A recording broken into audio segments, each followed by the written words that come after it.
द्वारकापुरी के लिए बड़ी मंगल घड़ी है। जब घर में दुल्हन आती है तो पूरा परिवार मगन रहता है ना। बाद में दुल्हन भले ना समझे कि मेरे आने से परिवार के लोग कितने खुश हुए थे, जितने लोग हैं सब दुल्हन के स्वागत में लगे रहते हैं। बालक के विवाह में पूरा परिवार खूब परिश्रम करता है, दिन रात एक कर देते हैं। जेठ के महीने में लगन हो तो कहना ही क्या है, पूरा तन तप जाता है, न्योता बांटते बांटते सारे टहल करते करते। लेकिन शादी के बाद लड़का भी भूल जाता है, दुल्हन भी भूल जाती है कि मेरे माता पिता भाई बंधु कितने खुश थे, कितने परेशान हुए थे। लेकिन याद रखना चाहिए, आज द्वारकापुरी में दुल्हन आई है ना, तो सारे नगर में धूम मची है, द्वारका नगरी खूब सजी है। क्यों न सजी हो, श्री नारायण का विवाह हुआ है, साक्षात लक्ष्मी माता पधारी है। तो जहां पर लक्ष्मी माता पधारी हो वहां पर सुख संपत्ति के अगर वर्णन करे तो जानो मूर्खता है। तदा महोत्सवो नृणाम यदपुर्याम गृहे गृहे अभूदनन्य भावानाम कृष्णे यदुपतो गृहे। आज की कथा बड़ी महत्वपूर्ण है, एक एक बातें सुनने लायक रहेंगी, जीवन से सारी बातें आज की संबंधित हैं। आज की कथा ऐसा नहीं लगेगा कि 5000 साल पुरानी कथा है, ऐसा आभास होगा कि आज की ही बात हो रही है जो हमारे जीवन में जुड़ी हुई है।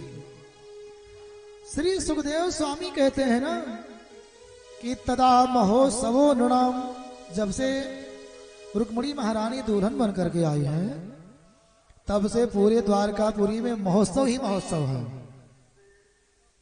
बारी बारी लोग महोत्सव करते हैं, भैया आज मेरे यहाँ महोत्सव होगा, वो कहते हैं आज मेरे यहाँ। इस तरह से रोज महोत्सव बारी बारी पूरे गांव पूरे नगरवासी मना रहे हैं।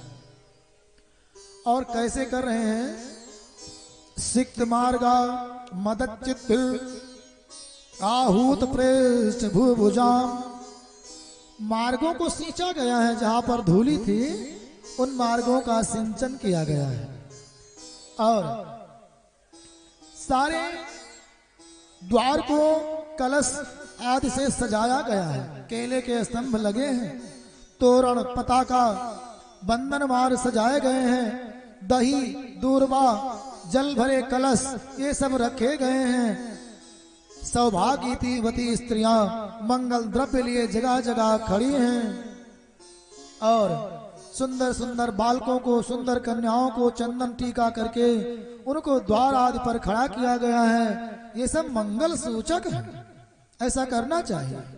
कोई भी शुभ काम हो तो दही दूर्वा धान का लावा, कन्या सौभाग्यवती स्त्री, कलश, केले के स्तंभ, बंधनवार, ध्वज पताका, ये सब शुभ है और इन शुभ चीजों का दर्शन नित्य करना चाहिए। एक बात बताएं आपको, घर पर सुंदर ध्वजा हमेशा फहराती रहनी चाहिए, एक झंडा लगा होना चाहिए। दोनों नवरात्र में बदल दीजिए फिर नया रहे, या जब भी कोई उत्सव हो तो बदल दीजिए। और प्रातः काल उठ करके गौ का स्पर्श करो।